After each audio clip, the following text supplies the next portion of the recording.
नमस्कार मित्रों, जय हिंद।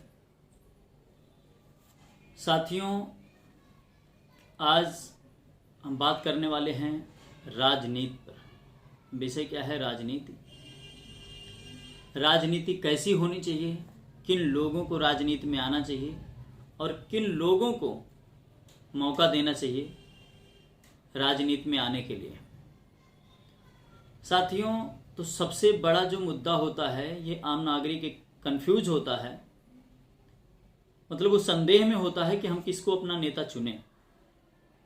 और सच्चाई भी है, वो कंफ्यूज क्यों ना हो, क्योंकि जो भी देखो वो ईमानदारी का एक नकाब पहनकर अपने आप को ईमानदारों का मसीहा बताते हुए दिखाई देता है। हर किसी प्रत्याशी का यही हाल होता है। और चुनाव होने के बाद, चुनाव संपन्न होने के बाद वो नकाब चेहरे से उतरता है और आम नागरिकों के सामने वो चेहरा आता है। और जब वो नकाब उतरा हुआ चेहरा सामने दिखाई देता है तो बिल्कुल डिफरेंट दिखाई देता है। कि जिसने कहा था कि हम गांव को बहुत सुखी बना देंगे, बहुत संपन्न बना देंगे, हर किसी को रोजगार दे देंगे, आज जो ऐसी कोई बात ही नहीं करता है। क्यों नहीं करता है, इस पर भी हम सबको चिंतन करना चाहिए। और मैंने जो ऑब्जर्व किया है, मैंने जो सोचा, मैंने जो समझा, मैंने जो देखा हालातों को, वो हालातें इसलिए होती हैं क्योंकि चुनाव के समय आम नागरिक बिल्कुल कंफ्यूज होता है। और कंफ्यूज होने का रीजन ये होता है कि सोचता नहीं है, समझता नहीं है। मैं भी देश का आम नागरिक ही हूं,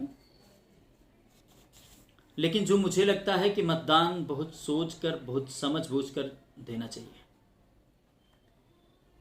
हमारे देश में एक बहुत बड़ी विडंबना है जातिवाद की। किसकी? जातिवाद की। कुछ भी हो जाए, हर व्यक्ति यही सोचता है कि हम अपनी जाति के व्यक्ति को अपना नेता बनाएंगे, अपना प्रतिनिधि बनाएंगे। हमारे धर्म का होना चाहिए, हमारी जाति का होना चाहिए, हमारे घर का होना चाहिए, हमारे परिवार का होना चाहिए, हमारी समाज का होना चाहिए। जब तक आप ऐसी धारणाओं में बंधे रहेंगे, ऐसे विचारों में बंधे रहेंगे, तब तक विकास होने वाला नहीं है। और से एक बड़ी सच्चाई यह भी है कि जितना चुनाव के बाद आम नागरिक चिंतन करता है कि विकास ऐसे होना चाहिए, ऐसे लोगों को राजनीति में आना चाहिए, इनको आना चाहिए, उनका समर्थन करना था, ऐसे लोगों को जिताना था, काश इसका 60%, कितना, सिर्फ 60% ही अगर चुनाव के पहले आम नागरिक सोचने लगे, देश का हर व्यक्ति सोचने लगे, तो शायद तस्वीर कुछ और हो, दिशा और दशा कुछ और हो। लेकिन लोग चुनाव के बाद ही सोचते हैं। ये बहुत बड़ी विडंबना है।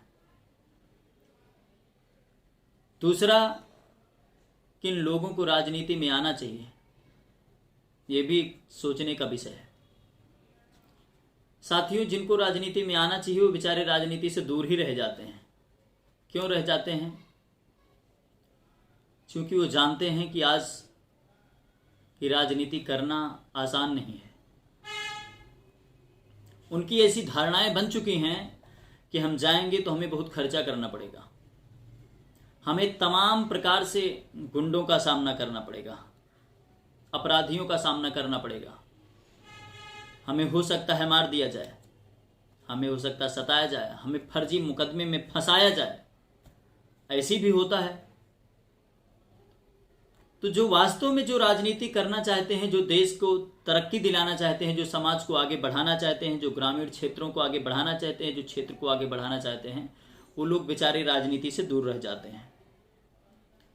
इस बात को देश के हर नागरिक को समझना चाहिए, हर व्यक्ति को समझना चाहिए कि यदि कोई भी ऐसा दिखता है समाज में जो समाज को तरक्की दिला सके, आगे बढ़ा सके, गांव को आगे बढ़ा सके, देश को आगे बढ़ा सके, तो उसका समर्थन हमें करना चाहिए, निसंदेह करना चाहिए।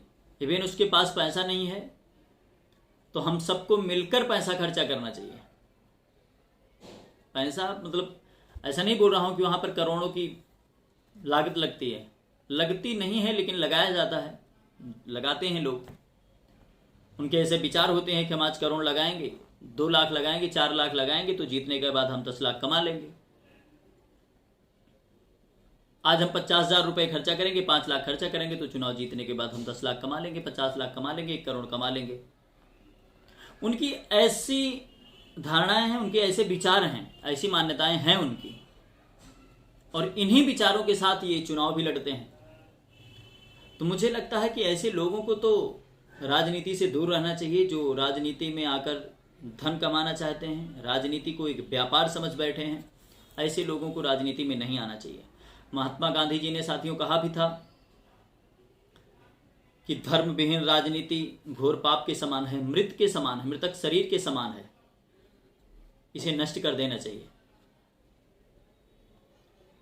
राजनीति ऐसी होनी चाहिए जिसमें सत्यता हो, जिसमें ईमानदारी हो, जिसमें पवित्रता दिखाई दे, उसे कहते हैं राजनीति।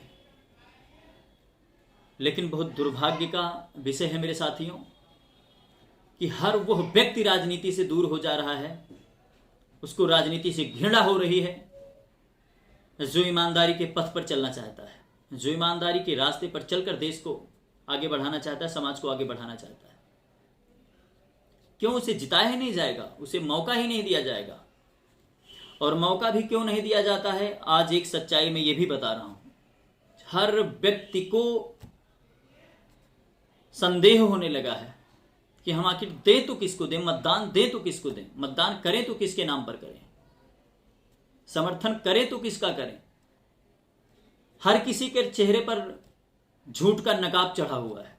चुनाव के पहले हर कोई बड़े बड़े वादे करता है, लेकिन चुनाव के बाद हर कोई बेईमान निकल जाता है, हर कोई भ्रष्टाचारी निकल जाता है। तो ये तो आपको समझना पड़ेगा, ये निर्णय तो आपको लेना पड़ेगा, हर हाल में लेना पड़ेगा। और मैं ये कहता हूं कि हर कोई भ्रष्टाचारी नहीं होता, हर कोई गलत करने वाला नहीं होता। इसी देश में अटल बिहारी वाजपेयी जी भी हुए, उनका इतिहास आप देखिए।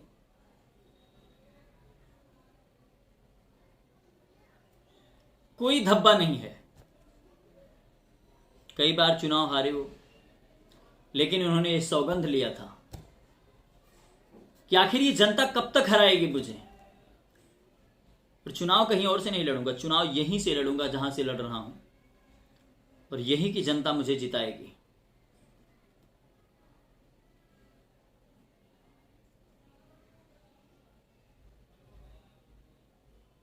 लिंकन जी का भी नाम आपने सुना ही होगा। तो आपको खोजना है, ये चेहरे बहुत दिखाई देंगे, लेकिन आपको ढूंढना होगा कि आपका भविष्य कहां है, किसमें है, समाज को कौन आगे बढ़ाएगा। उसके बैकग्राउंड को देखो, उसने क्या किया है, उसने कितना अच्छा किया है, कितना बुरा किया है। आम के पेड़ से कभी बबूल जैसा कांटा नहीं होगा, और बबूल के कांटे में से अगर आप, बबूल के पेड़ से अगर आप आम खाना चाह रहे हैं तो नहीं मिलेगा। आप जो बोएंगे वही काटेंगे। इसलिए आपको सोचना होगा, समझना होगा। आप जब तक धन की लालच में आकर या फिर और किसी भी प्रकार से, किसी भी लालच में आकर मतदान करेंगे, तब तक भला होने वाला नहीं है, समाज का कल्याण होने वाला नहीं है। आप एक मतदान की कीमत समझते नहीं। एक गधा भी खरीदने जाओ, गधा, उसकी कीमत होती है हजारों रुपए, 20,000, 30,000, 40,000, और आप अपनी कीमत लगाते हैं कितनी? सच्चाई बोल रहा हूं मैं। कीमत कितनी? दारू की बोतल मिलती है। चुनाव के समय तमाम लोग ऐसे करते हैं। उनसे सावधान रहो, मत लो, मना कर दो कि मुझे नहीं चाहिए। हमें शिक्षा चाहिए, हमें विकास चाहिए। शिक्षा की बात कोई नेता करता ही नहीं। क्यों नहीं करता है? उसे पता है कि जिस दिन आप शिक्षित हो जाएंगे, आप समझ बूझ कर कदम बढ़ाएंगे, आप उसकी जी हुजूरी नहीं करेंगे। बताओ, देश की हालात देख लो, देश के नेताओं के बारे में सोच लो। आप कितने नेता शिक्षा की बात कर रहे हैं। मैं किसी व्यक्ति विशेष की बात नहीं कर रहा हूं, और ना ही मैं किसी पार्टी का विरोधी हूं या समर्थक हूं। ये आपको सोचना होगा।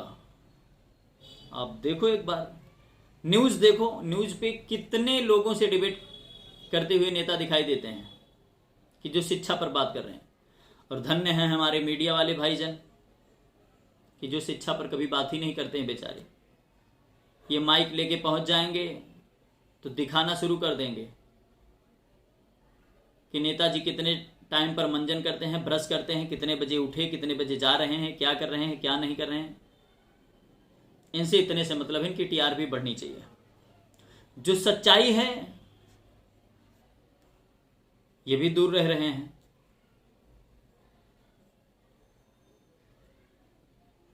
मुंशी प्रेमचंद्र जी कहते हैं कि यदि संपादक अपने कर्तव्यों का सही से पालन न कर सके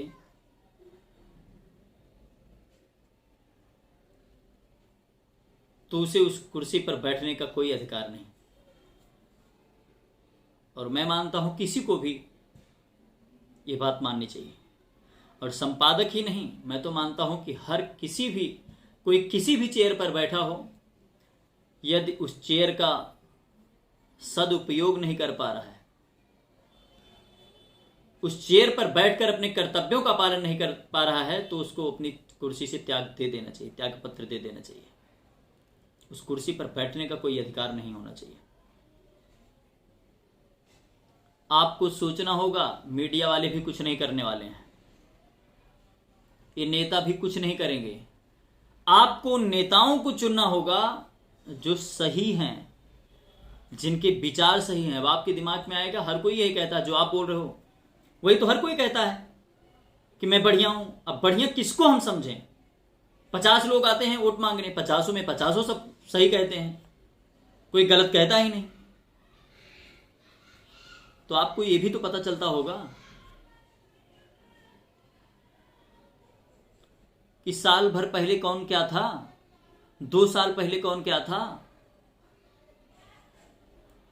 किसने अपने पास्ट वाली लाइफ में क्या किया है, समाज के लिए क्या किया है, किसकी भावनाएं क्या रही हैं।